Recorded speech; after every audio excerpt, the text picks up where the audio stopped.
நம்ம பார்த்து போனோம். தடைகளும் பல இன்னலும் நம்மள தொடர்ந்து வரும். மாதாவோட ஆசீர்வாதம் கிடைச்சாலே அதுவே போதும். வேற எதுவும் வேண்டாம் எனக்கு ஏதும். மாதாவோட செல்ல புள்ள பாடி வர உன் புகழ.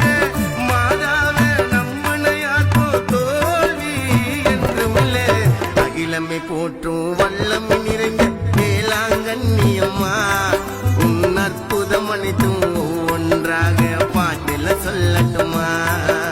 கட கட கடவென்று நடந்து போறோம் புனித யாத்திரங்க. மரியே வாழ்க மரியே வாழ்க மாதாவை கூப்பிடுங்க.